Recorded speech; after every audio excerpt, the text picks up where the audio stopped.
Christmas പടിവാതിൽക്കൽ എത്തി നിൽക്കെ യേശുക്രിസ്തുവിന്റെ തിരുപ്പിറവിയെ അവഹേളിക്കുന്ന നെറ്റ്ഫ്ലിക്സിലെ സിനിമ വിവാദത്തിൽ. ഡിസംബർ 4 മുതൽ നെറ്റ്ഫ്ലിക്സിൽ ലഭ്യമായ ദാറ്റ് ക്രിസ്തുമസ് എന്ന ആനിമേറ്റഡ് സിനിമയാണ് വിവാദത്തിലായിരിക്കുന്നത്. 2003 ഇറങ്ങിയ ലവ് ആക്ച്വലി എന്ന സിനിമയുടെ സംവിധായകനായ റിച്ചാർഡ് കുർട്ടിസിന്റെ കുട്ടികളുടെ പുസ്തക പരമ്പരയെ ആസ്പദമാക്കി നിർമ്മിച്ചതാണ് ഈ സിനിമ. സിനിമയിൽ കുട്ടികൾ അവതരിപ്പിച്ച തിരുപ്പിറവിയുടെ ദൃശ്യാവിഷ്കാര രംഗത്ത് യേശുക്രിസ്തു ഭ്രൂണഹത്യയെ പിന്തുണയ്ക്കുന്നു എന്ന് പറഞ്ഞ് വിവാദത്തിലായിട്ടുള്ള പോപ്പ് ഗായിക മഡോണയുടെ ഗാനശകലം ഉൾപ്പെടുത്തിയത് ഉൾപ്പെടെ സംഭാഷണങ്ങളും ദൃശ്യങ്ങളും സിനിമയെ വിവാദമാക്കിയിരിക്കുകയാണ്. നിരവധി പേരാണ് ഈ സിനിമയ്ക്കെതിരെ രംഗത്ത് വന്നിരിക്കുന്നത്.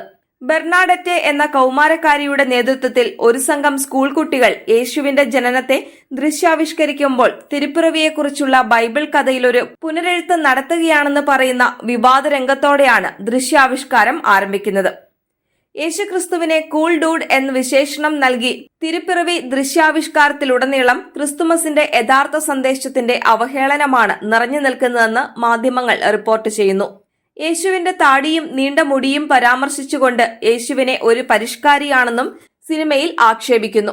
വർഷാവർഷം വിരസമായ ക്രിസ്തുമസ് സംഭവകഥ അവതരിപ്പിക്കുന്നതിൽ യേശുവിന് താല്പര്യമുണ്ടാവില്ലല്ലോ എന്ന് കാണികളോട് ചോദിക്കുന്ന ബെർണാഡറ്റെ പോപ്പ് ഗാനങ്ങളും കാലാവസ്ഥാ വ്യതിയാനത്തെക്കുറിച്ചുള്ള കാര്യങ്ങളും ഉൾപ്പെടുന്ന ഒരു വൈവിധ്യമാർന്ന സാംസ്കാരിക ആഘോഷമാണ് യേശുവിനെ ഇഷ്ടമാകുക എന്നും പറയുന്നുണ്ട്.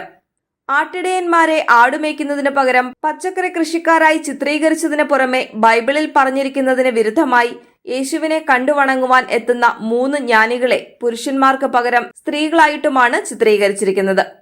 പരിശുദ്ധ കന്യകാമറിയത്തിന്റെ വേഷം കൈകാര്യം ചെയ്യുന്ന പെൺകുട്ടി തന്റെ ഗർഭത്തെക്കുറിച്ച് പാടുന്നതാകട്ടെ 1986 മഡോണയുടെ പാപ്പ എന്നെ ഉപദേശിക്കരുത് എന്ന ഗാനമാണെന്നതും അവഹേളനത്തിന്റെ ആഴം വർദ്ധിപ്പിക്കുന്നു.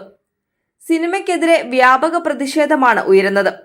തിരുപ്പിറവിയെ പരിഹസിച്ചുള്ള സിനിമ അതിന്റെ പരിധികൾ ലംഘിച്ചുവെന്ന് സ്റ്റുഡന്റ്സ് ഫോർ ലൈഫ് ഓഫ് അമേരിക്കയുടെ സൗത്ത് ഈസ്റ്റ് ക്യാമ്പസിലെ ഫോർമേഷൻ കോർഡിനേറ്ററായ മേരി ലോഗൻ മിസ്കെ അഭിപ്രായപ്പെട്ടു.